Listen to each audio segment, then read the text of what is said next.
कहते हैं हमको प्यार से इंडिया वाले। म्यूजिक पर कॉपीराइट लगा देते हैं लोग, इसलिए गाना गाना पड़ा। खैर, वीडियो शुरू करते हैं। हाल ही में हमने 15 अगस्त को बड़े जोश और झंडे के साथ आजादी दिवस मनाया, क्योंकि अगर यही आजादी है तो शायद हमें बहुत पहले ही बेवकूफ बनाया गया था। आइए देखते हैं असली तस्वीर की, क्या वाकई हम आजाद है या फिर बस ब्रेड और सर्कसेस में उलझे हुए हैं। लेकिन उससे पहले वीडियो को लाइक, शेयर और सब्सक्राइब जरूर करें। मध्य प्रदेश के सैलाना में एक आदमी अपनी गर्भवती पत्नी को हाथगाड़ी पर बिठाकर अस्पताल ले जाता है, क्योंकि गांव के सरकारी अस्पताल ने इलाज करने से मना कर दिया था। रास्ते में ही बच्चा पैदा हो गया और नवजात की मौत हो गई। क्या यही है आजादी? और नेता गर्व से कहते हैं, भारत में सब अच्छा है, सब वदिया ते चंगा सी, सब अच्छा है, सब चंगा सी। अब चलो रियलिटी शोज की बात करते हैं। इंडियाज गॉट टैलेंट नाम तो सुना ही होगा, जाहिर बात है, जहां कोई भी आकर कुछ भी बकवास करता है और उसे स्टैंड अप कॉमेडी कहा जाता है। ये माहिब जी मेरे अंडरगारमेंट्स लेके भाग गए थे। लोग कहते हैं ये तो बस मजाक है, फर्क नहीं पड़ता, ये तो बस गाना है, फर्क नहीं पड़ता, ये तो बस फिल्म है, फर्क नहीं पड़ता। लेकिन सच्चाई ये है दोस्तों, हर चीज का फर्क पड़ता है और असर भी होता है। जैसे कपिल शर्मा का एक शो जो बहुत ही फेमस था, एक रशियन लड़की आई थी, कपिल ने उससे पूछा कहाँ से हो, और फिर जो मजाक किया वही बाद में कॉमेडियंस का डायलॉग बन गया और उसका असर असल जिंदगी में भी दिखा। आपने बताया नहीं, आप कहाँ से आई हैं? I'm from Russia. Russia? Yeah. Russian? Yeah. 15,000। Excuse me. 6,000 रुपए में तो रशियन आ जाती है। एक जाने माने यूट्यूबर मिथिलेश अपनी रशियन पत्नी लीजा के साथ राजस्थान गए थे। कुछ लड़कों ने उनकी पत्नी से वही गंदा मजाक किया। क्या ये मजाक सही था? मैं 6,000 INR फैमिली के साथ जा रहा हूँ। अभी मेरे फैमिली के साथ जा रहा हूँ। इंडियाज गॉट टैलेंट में और भी घटिया मजाक होते हैं। Watch your parents have sex every day for the rest of your life. क्या हो गया रणवीर भाई को? और अपने पकड़ लीजिए तुरंत। Or would you join in once and stop it forever? Join in ये मजाक था? आजकल कई इन्फ्लुएंसर खुद को फेमिनिस्ट और इंडिपेंडेंट वुमेन कहते हैं। ये बातें अच्छी है, पर असल में आप सोसाइटी को सिखा क्या रहे हो? एक लड़की टीवी पर कहती है, मेरी माँ हमेशा कहती थी कुछ भी करो, प्रोटेक्शन यूज करो। And Indian household में this is still a new thing.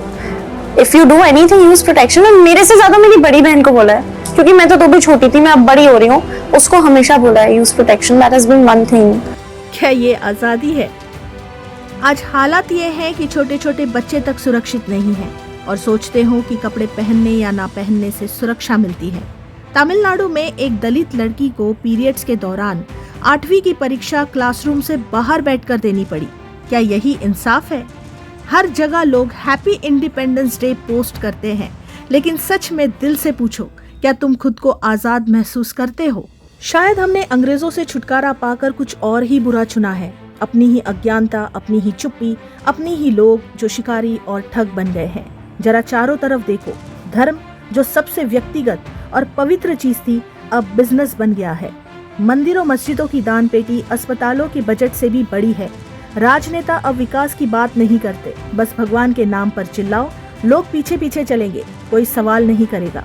और यही लोग जो भगवान के आगे हाथ जोड़ते हैं, वही सोशल मीडिया पर जान से मारने की धमकी तक दे देते हैं अगर कोई उनके नेता पर सवाल उठा दे। आज हम असली भगवान को छोड़कर सेलिब्रिटीज को पूजने लगे हैं। एक आदमी बल्ला घुमाता है और लोग उसके पैर पकड़कर रोते हैं। एक औरत फिल्मों में नाचती है और लोग उसे रोल मॉडल मान लेते हैं। क्यों?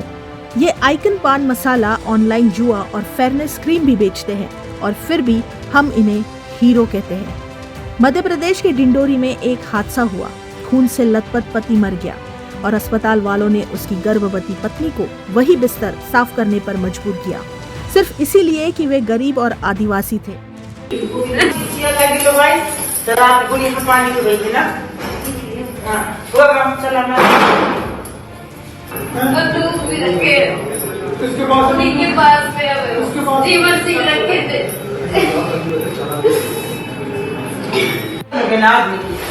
क्या यही है आजादी? इन्फ्लुएंसर अपने शरीर को बेचकर ब्रांड डील्स और फॉलोअर्स कमा रहे हैं और हम इसे मॉडर्न और फ्रीडम कहते हैं। लेकिन हमारी संस्कृति ने तो सिखाया था कि इज्जत और शरीर को मंदिर समझो। I तो think that women who can like monetize their sexualness is insane. Good for you, girly bobs. Like I am proud of y'all. क्या यही है आजादी, जब इस देश में बच्चा अपने ही पिता से सुरक्षित नहीं है? क्या 4 ट्रिलियन की इकोनॉमी मायने रखती है जब लोग अभी भी फुटपाथ पर भूखे मर रहे हैं? क्या व्हाट्सएप पर हैप्पी इंडिपेंडेंस डे फॉरवर्ड करना देशभक्ति है, जब मीडिया सच छुपा लेता है और मणिपुर जैसे मुद्दों पर चुप रहता है? बच्चे भूख से रो रहे हैं, महिलाएं सरेआम अपमानित हो रही है, छात्र फीस के बोझ तले दब रहे हैं, सड़कें कब्रगाह बन रही हैं और हम 15 अगस्त को सफेद कपड़े पहनकर जश्न मनाते हैं। ये आजादी नहीं, ये तो सर्कस है और हम सब ताली बजा रहे हैं।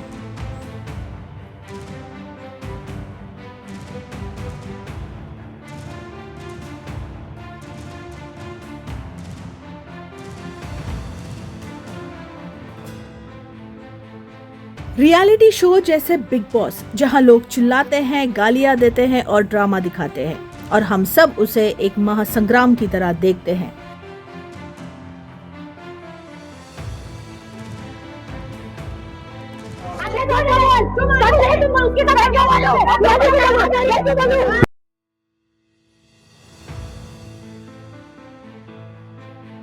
भारत 4 ट्रिलियन की इकोनॉमी है, तो फिर हर साल 4 लाख लोग सड़क हादसों में क्यों मरते हैं? क्योंकि सड़कें और सिस्टम दोनों ही खोखले हो गए हैं। गांव में देखो, आज भी ना पानी है, ना बिजली, ना स्कूल, ना अस्पताल। लेकिन 15 अगस्त पर हम तिरंगे का फिल्टर लगाकर सोचते हैं कि सब ठीक है। क्या ये सच में तरक्की है या फिर एक धोखा जो हमें दिखाया जा रहा है? विदर्भ का किसान आज भी पेस्टिसाइड पीकर सुसाइड करता है और हम चंद्रयान की तारीफ करते हैं। असल में हमें बांटा गया है धर्म, जाति, पार्टी के नाम पर, ताकि हम आपस में लड़ते रहें और असली चोर बच निकले। याद करो कितनी बार त्योहारों और सेलिब्रेशन में स्टैम्पेड यानी भगदड़ में लोगों की जान चली जाती है, लेकिन दूसरे ही दिन हम फिर नाचते गाते हैं, वही भूल जाते हैं। हम नाचते हैं जब लोग मरते हैं। यही बन गया है हमारा समाज। और आज की सबसे कड़वी सच्चाई है सरकारी स्कूल, जहां बच्चों के पास टेबल कुर्सी नहीं है, फर्श पर बैठकर पढ़ना पड़ता है, टॉयलेट नहीं है, पीने का पानी साफ नहीं है। कई जगह तो टीचर भी हफ्तों तक स्कूल नहीं आते। बच्चे ताली बजाकर ABCD सीखते हैं और नेता कहते हैं हम डिजिटल इंडिया की तरफ मुड़ रहे हैं। क्या यही है हमारा भविष्य? लेकिन खेल यही खत्म नहीं होता। आज एजुकेशन भी बिजनेस बन चुकी है। सरकारी स्कूल में टूटी बेंचें और गंदे टॉयलेट, लेकिन पास ही बने कोचिंग सेंटर्स में 2 से 3 लाख सालाना फीस की डिमांड की जाती है। बच्चे किताब से नहीं, पैकेज से पास होते हैं। यहाँ टैलेंट नहीं, पैसे से तय होता है कि किसका भविष्य बनेगा। गांव का गरीब बच्चा डॉक्टर, इंजीनियर का सपना सिर्फ अखबार की हेडलाइन में देख सकता है। और फिर हम गर्व से कहते हैं भारत 4 ट्रिलियन की अर्थव्यवस्था है। आज टीवी चालू करते ही हमें डिबेट्स की आवाज युद्ध से भी ज्यादा तेज सुनाई देती है। पार्टी ओन चैनल्स दिखाई देते हैं। कोई सच नहीं बोल रहा होता है और सब डर बेच रहे होते हैं, ध्यान भटका रहे होते हैं। जब मणिपुर जल रहा था, जब औरतों को निर्वस्त्र करके घसीटा जा रहा था, रेप हो रहे थे, तब आपकी नेशनल न्यूज किसी सेलिब्रिटी की शादी को ऐसे कवर कर रही थी जैसे देश का भविष्य वही तय होना है। क्यों? क्योंकि सच बिकाऊ नहीं है, क्योंकि चुप्पी सुविधाजनक है। हमारा देश अब उस मुकाम तक आ गया है जहां असली दर्द को उंगली के एक स्वाइप से स्क्रॉल कर दिया जाता है। मेट्रो में नाचती लड़की को भूखे बच्चे से ज्यादा व्यूज मिलते हैं। क्लीवेज वाली रील को मरते किसान की वीडियो से ज्यादा कमेंट्स मिलते हैं। हम हंसते हैं, डबल टैप करते हैं और अगले वीडियो पर निकल जाते हैं। ये आजाद इंडिया नहीं है, ये हिप्नोटाइज्ड इंडिया है। आज के बच्चे भी स्कूल की किताबों से ज्यादा मोबाइल की रील्स में डूब चुके हैं, लेकिन किसी को फर्क नहीं पड़ता। हम इतने ज्यादा एंटरटेनमेंट में गुम हो चुके हैं कि अब अपनी असलियत पर शर्मिंदा होना भी छोड़ दिया है। हमारे देश में आज भी लोग बिना टॉयलेट्स के जी रहे हैं, बिना खाने के मर रहे हैं। बताइए, इतनी बड़ी अर्थव्यवस्था का क्या फायदा अगर वो सड़कों तक नहीं पहुंचती, अगर वो झुग्गियां साफ नहीं कर पाती या बच्चों का पेट तक नहीं भर पाती।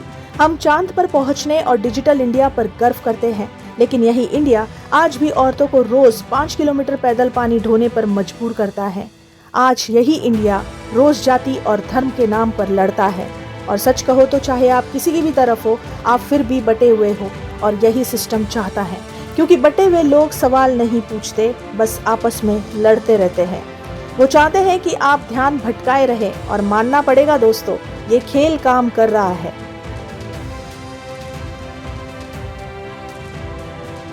वो कहावत तो आपने सुनी होगी, रोमन एम्पायर का एक पुराना फॉर्मूला था, लोगों को रोटी और तमाशा दो, वो कभी बगावत नहीं करेंगे।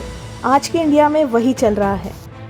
आज हमारे पास बिग बॉस है, क्रिकेट है, नकली इन्फ्लुएंसर है जो हमें दिखाते हैं झूठी लग्जरी लाइफस्टाइल, असल में बेटिंग एप्स और प्रोमो कोड से चलती है, OTT एप्स है और ख़त्म ना होने वाले रील्स और खोखले नारे हैं।